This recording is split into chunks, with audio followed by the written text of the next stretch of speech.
BBC বাংলার অধিবেশন প্রবাহতে আপনাদের স্বাগত। আজ আপনাদের সাথে লন্ডন স্টুডিও থেকে আছি মানসী বড়ুয়া, আর ঢাকায় আমার সাথে থাকছেন আকবর হোসেন। জানিয়ে দিব এই মুহূর্তে গুরুত্বপূর্ণ সব আপডেট, আন্তর্জাতিক সংবাদ। প্রথমে জানিয়ে দিব ইরানের মিসাইল আঘাত আনতে সক্ষম যুক্তরাষ্ট্রের ঘুম হারাম ট্রাম্পের। এরপর থাকছে যুক্তরাষ্ট্রকে ওপেন চ্যালেঞ্জ ইরানের সেনা প্রধানের। আর জানিয়ে দিব ইরানি মিসাইলের তাণ্ডবে খণ্ড বিখণ্ড তেল আবিব। এবং সর্বশেষ থাকছে মাটির নিচে মিসাইল সাম্রাজ্য, ইরানের ভয় পাচ্ছে যে কেউ। এতক্ষণ শুনছিলেন সংবাদ শিরোনাম, এখন বিস্তারিত। তবে তার আগে অনুরোধ থাকবে এই ভিডিওটিতে একটি লাইক এবং কমেন্ট করে জানিয়ে দিন কোন জেলা থেকে বা কোথা থেকে আপনি আমাদের এই ভিডিওটি দেখছেন এবং শুনছেন।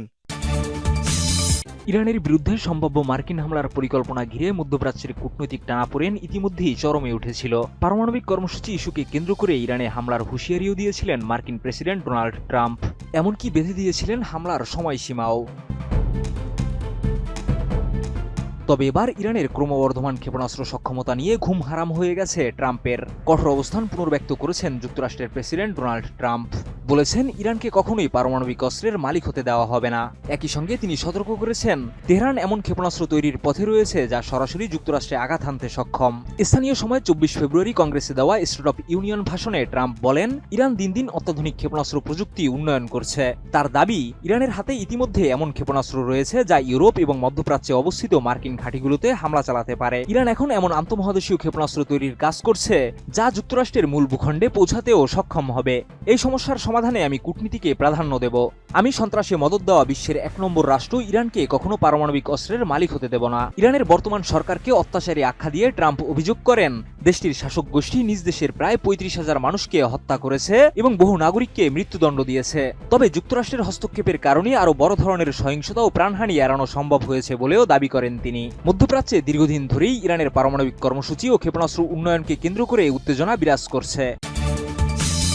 মার্কিন সেনারা অপরাজেয় নয় বলে যুক্তরাষ্ট্রকে ওপেন চ্যালেঞ্জ দিয়েছেন ইরানের সেনাবাহিনী প্রধান মেজর জেনারেল আমির হাতামি। তিনি বলেন মার্কিন সামরিক শ্রেষ্ঠত্ব মিথ্যা ও নিরর্থক। শত্রুপক্ষ নিজেদের অপরাজেয় বলে দাবি করলেও ইতিহাসের পাতায় তাদের পরাজয় ও অপমানের অনেক নজির আছে। জেনারেল হাতামি আফগানিস্তানের যুদ্ধের উদাহরণ টেনে বলেন তথাকথিত অপরাজেয় শত্রুরা আফগানিস্তানে টানা 20 বছর যুদ্ধ করেও শেষ পর্যন্ত লজ্জাজনকভাবে পালিয়ে যেতে বাধ্য হয়েছে। তিনি আরও বলেন যুক্তরাষ্ট্র বড় বড় দাবি এবং ভয়ভীতি প্রদর্শনের মাধ্যমে কোনো দেশে প্রবেশ করলেও তাদের বিদায় সবসময় অপমানের মাধ্যমেই ঘটে। বর্তমান সময়ের যুদ্ধ পরিস্থিতিকে অতীতের চেয়ে অনেক বেশি জটিল ও কঠিন হিসেবে বর্ণনা করেছেন ইরানি সেনাপ্রধান। তিনি সতর্ক করে বলেন ইরান বর্তমানে একটি হাইব্রিড ওয়ার বা বহুমুখী যুদ্ধের মুখোমুখি। এই যুদ্ধ শুধুমাত্র সামরিক ক্ষেত্রে সীমাবদ্ধ নয়, বরং রাজনৈতিক, অর্থনৈতিক, সামাজিক, মনস্তাত্ত্বিক এবং বুদ্ধিবৃত্তিক অঙ্গনেও ছড়িয়ে পড়ে। হাতামি আরও বলেন শত্রুরা ইরানকে দুর্বল করার জন্য কৌশলগত ক্ষয় নামক একটি পরিকল্পনা বাস্তবায়ন করছে। তাদের মূল লক্ষ্য হলো ধাপে ধাপে পদক্ষেপ নিয়ে ইরানকে ভেতর থেকে ক্লান্ত ও অবসন্ন করে তোলা। ইরানি সেনাপ্রধান দৃঢ়তার সাথে বলেন তেহরান শত্রুদের এই সামগ্রিক পরিকল্পনা সম্পর্কে অবগত। শক্ত প্রতিরোধের মাধ্যমে এই উদ্দেশ্য নস্যাৎ করে দেওয়া হবে। 25 সালের জুনে দখলদার ইসরায়েলের ওপর সেই ভয়াবহ ক্ষেপণাস্ত্র হামলার 8 মাস পেরিয়ে গেছে। সেই হামলার ক্ষত এখনও কাটিয়ে উঠতে পারেনি ইসরায়েলিরা। দখলদার ভূখণ্ডটির রামাত গান শহরে আবাসিক এলাকাগুলোতে ইরানের মিসাইল হামলার ধ্বংসের চিহ্ন এখনও স্পষ্ট। তেল আবিবের নিকটবর্তী এই গুরুত্বপূর্ণ শহরটি এখন ধ্বংসস্তূপ সরানোর পাশাপাশি বিশাল আইনি ও প্রশাসনিক জটিলতার মুখে পড়েছে। মিসাইলের আঘাতে বিধ্বস্ত ভবনগুলো পুনর্গঠন করতে গিয়ে ইসরায়েলি পৌর কর্তৃপক্ষ এবং আবাসন নির্মাতাদের মধ্যে শুরু হয়েছে এক দীর্ঘমেয়াদী টানাপোড়েন। মধ্যপ্রাচ্য ভিত্তিক গণমাধ্যমগুলোর মতে ইরানের মিসাইল হামলায় রীতিমতো বিধ্বস্ত নগরীতে পরিণত হয় ইসরায়েলের রামাত গান।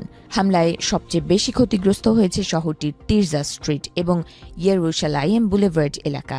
15টি ভবনের প্রায় 125টি অ্যাপার্টমেন্ট পুরোপুরি বা আংশিক ধ্বংস হয়ে গেছে। এর মধ্যে 4টি ভবনকে বসবাসের জন্য অত্যন্ত ঝুঁকিপূর্ণ ঘোষণা করে আগেই গুড়িয়ে দেওয়া হয়েছে। ইরানের মিসাইলের হামলার সেই ক্ষত পুষিয়ে শহরের পশ্চিমাঞ্চল বা ডায়মন্ড এক্সচেঞ্জ এলাকার পুনর্গঠন দ্রুত গতিতে এগিয়ে নেওয়া হচ্ছে।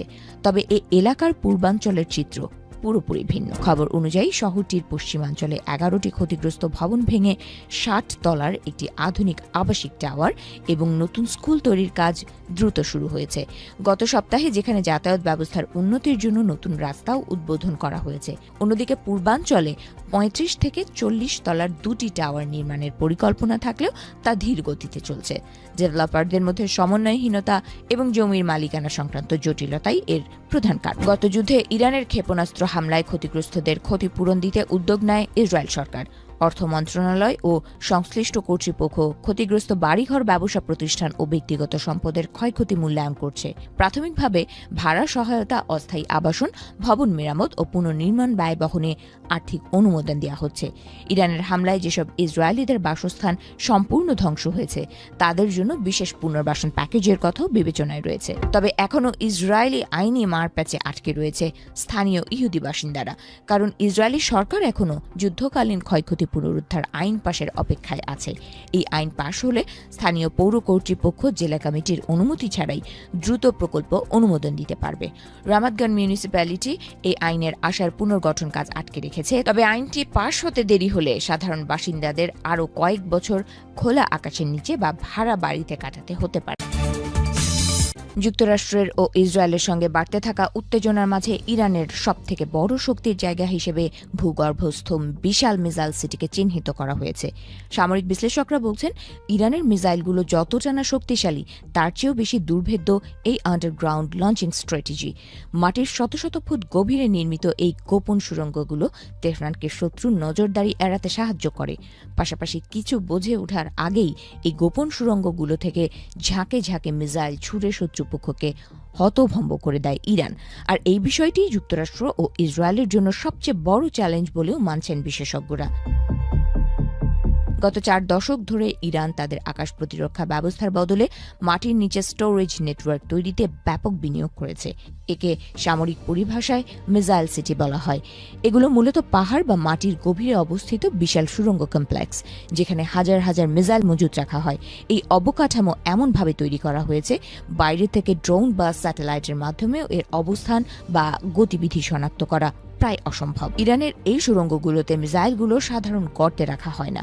তারা সুড়ঙ্গের ভেতর রেল ট্র্যাক বা ট্রেন লাইন বসিয়েছে। এর ফলে একটির পর একটি মিসাইল খুব দ্রুত ফায়ারিং পজিশনে আনা সম্ভব।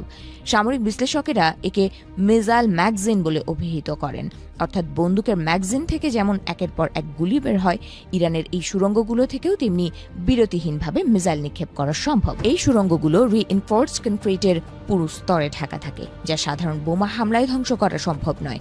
উৎক্ষেপণের জন্য মাটির ওপরে ছোট ছোট গোপন দরজা থাকে, যেগুলো শুধুমাত্র ফায়ারিং এর সময় খোলা হয় এবং কাজ শেষে দ্রুত ঠেকে দেওয়া হয়। 2020 সালের পর থেকে এই গোপন সুড়ঙ্গগুলো কিছু ভিডিও প্রকাশ করেছে ইরান। ভিডিওগুলোতে পাহাড়ের ভেতর দিয়ে ট্রাক বা রেলের মাধ্যমে মিসাইল পরিবহন করতে দেখা গেছে। ইরানের মাঝারি পাল্লার ব্যালিস্টিক মিসাইলগুলোর পাল্লা প্রায় 2000 কিলোমিটার।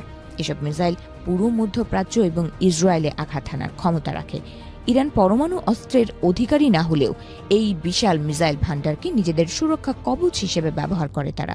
2020 সালে ইরাকে মার্কিন ঘাঁটিতে নির্ভুল হামলা চালিয়ে ইরান ইতোমধ্যেই তাদের এই সমন্বিত শক্তির প্রমাণ দিয়ে গত বছরের জুনে ওই মাটির নিচে থাকা মিসাইল সিটি থেকে বৃষ্টির মতো মিসাইল ছুড়ে ইসরায়েলের ধ্বংসলীলা চালায় ইরান। যুক্তরাষ্ট্রের সঙ্গে চলমান উত্তেজনার মধ্যেও এই মিসাইল সিটির ওপর ভরসা রেখে নিজেদের যুদ্ধ পরিকল্পনা সাজাচ্ছে ইরান।